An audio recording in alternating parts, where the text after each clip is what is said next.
How's it going, guys? We're in Pickaway County right now, and this is a township cemetery. I just found the outline of a coffin, but still deep. We are looking for canal workers that died of cholera in 1833. We're interested in understanding the history of a disease. So cholera is still a disease that kills thousands of people worldwide. It killed millions during the 19th century. And by looking at cholera in the past, we're hoping to learn something about cholera today.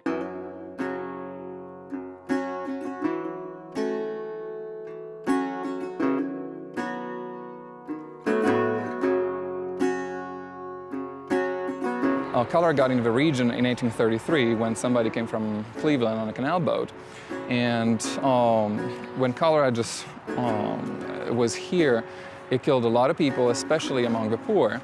And here specifically, there was a group of canal workers that were digging the Ohio Erie Canal. And a majority of them were affected by cholera and died. And so at that point, they were buried here because it was a cemetery closest to the canal, which is just 20 meters away. These people would have been immigrants. They would have been people who were marginalized in society. And so we're hoping to find these people and give them a voice in the history of Ohio.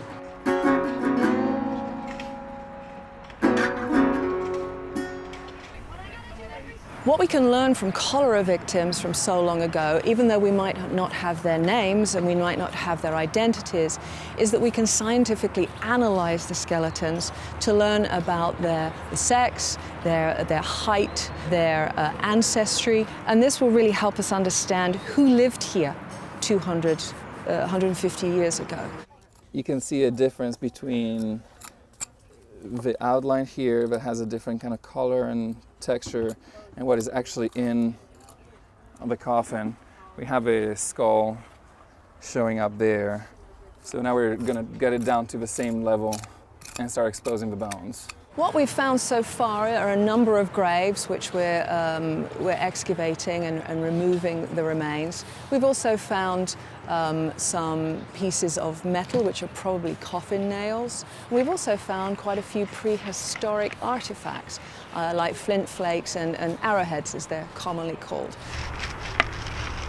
And then we just sift it by pushing it back and forwards until most of it has gone through the screen. If it doesn't go through, we help it through. There could be a tooth in here or a very small finger bone or something like that. So we have to check every single one of these pieces and parts. There could be nails, there could be shroud pins. There's really little about them in history. So we're trying to reconstruct the lives of individuals who were pretty much neglected when they were alive and forgotten in death. So we're really trying to reconstruct this piece of history that it's a relevant piece of history for the U.S. because it's the Ohio Canal era, so the major economic development in the 19th century. And by telling the stories of these individuals, we're hoping to bring more attention to that kind of time period.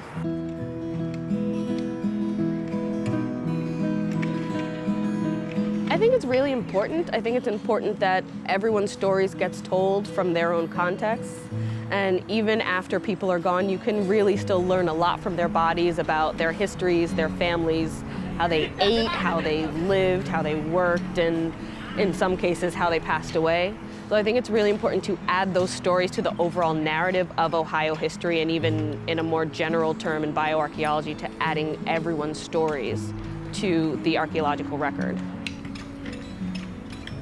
What we hope to teach students here are the methods and techniques of archaeology, also wanting to teach them what the outcome will be with analysis and trying to understand how this cemetery was formed, who is in it, and whether we can also give a voice to these people where there are no headstones, where there are no records of how these people lived and died.